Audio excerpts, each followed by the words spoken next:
Dans ce cours de français, nous allons voir le verbe être suivi d'un adjectif. Nous allons voir différentes structures de phrases avec le verbe être et un adjectif. On commence avec il est plus un adjectif ou elle est. Il est ou elle est plus un adjectif. On va utiliser cette structure pour reprendre un nom d'une personne ou bien pour une chose. Mais on parle de quelque chose de précis, une personne ou une chose précise. On sait de quoi on parle. Je vous donne un exemple. Aïcha, elle est gentille. Aïcha, elle est gentille. Elle, le elle est gentille, on a l'adjectif. Elle est gentille, on parle de qui? On parle d'une personne. Précisément, on parle de Aïcha. Le travail, il était difficile. Le travail, il était difficile. Là, je reprends quoi? Je reprends une chose, on parle du travail. Le travail, il était difficile. Donc, on retient la première règle. Quand je parle de quelque chose, quand je veux reprendre un nom d'une chose ou bien d'une personne, quelque chose de précis, je peux utiliser il est ou elle est plus un adjectif. Nous allons voir maintenant c'est. C'est apostrophe est. C'est plus un adjectif.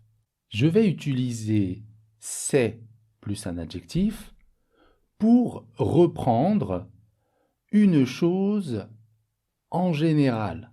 Cette fois-ci, on parle de quelque chose en général.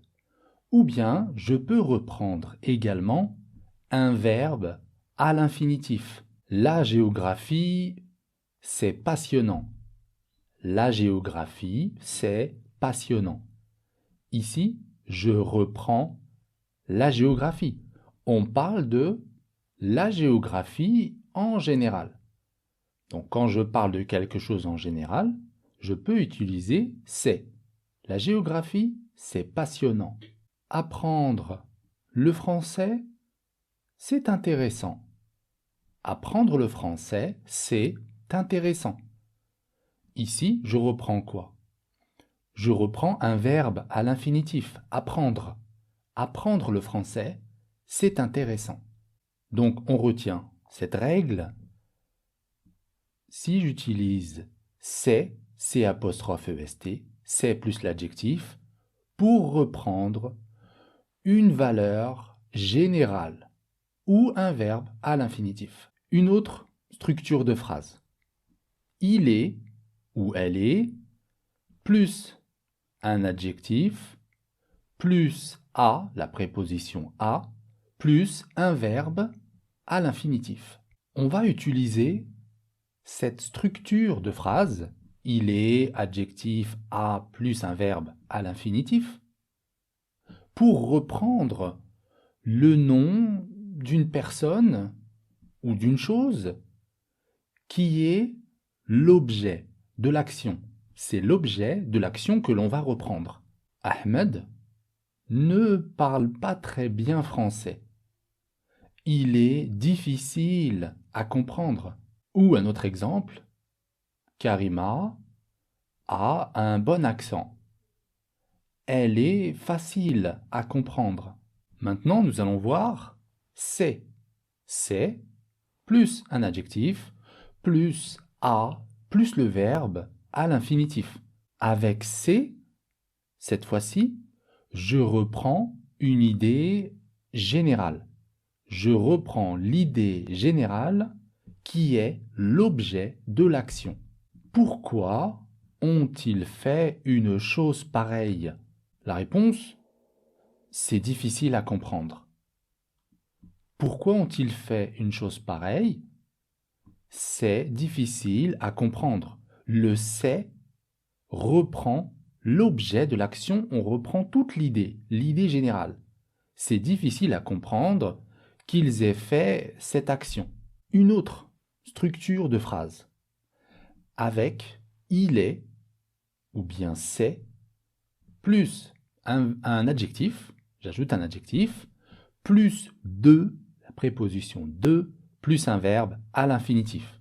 Il est, adjectif, de, verbe à l'infinitif. Je vais utiliser cette structure de phrase pour présenter quelque chose, pour présenter une idée.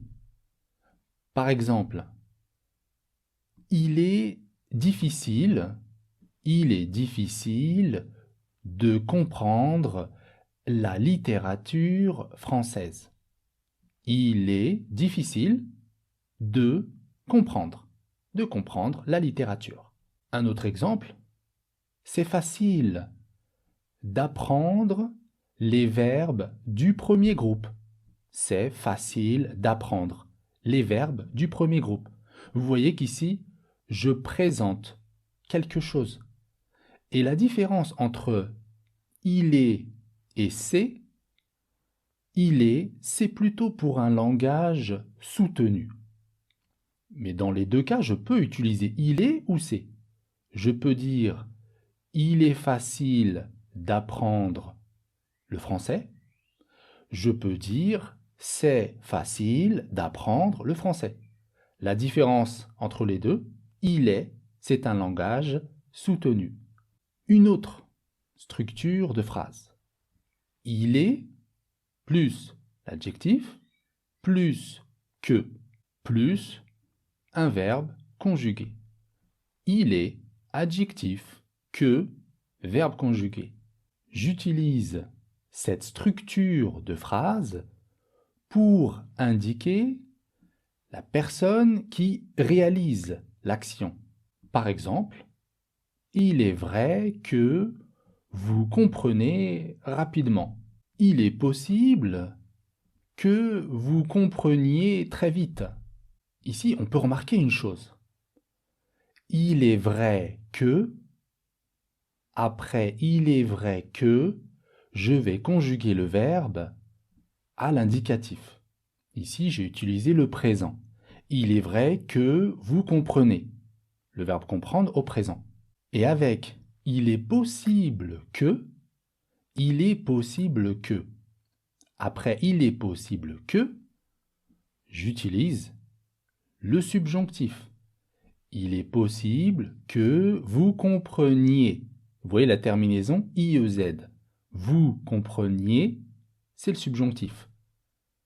Donc, suivant l'expression qu'on va avoir, soit j'utilise l'indicatif, soit j'utilise le subjonctif. Regardez, quelques expressions dans lesquelles on va utiliser l'indicatif. Après, il est vrai que, il est certain que, il est évident que, il est exact que, il est clair que. Donc après ces expressions, on va conjuguer le verbe à l'indicatif. Ça peut être au présent de l'indicatif, au futur simple, au passé composé, mais ça va être un temps de l'indicatif. Par contre, avec ce genre d'expression que je vais vous donner, on va utiliser le verbe au subjonctif. Il est difficile que. Il est essentiel que. Il est obligatoire. Il est obligatoire que. Il est possible que. Il est dommage que. Il est important que. Il est nécessaire que. Après ces expressions, je vais conjuguer le verbe au subjonctif. On aura l'occasion de faire un cours spécialement sur les différences entre l'indicatif et le subjonctif. Ici, je vous donne juste quelques expressions pour bien comprendre. Voilà, donc j'ai terminé avec ce cours. Alors, j'espère que cette vidéo vous sera utile. Suivez-moi sur les réseaux sociaux pour ne pas rater, ne pas manquer les prochains cours. Je vous donne rendez-vous donc à la prochaine, au prochain cours, Inch'Allah.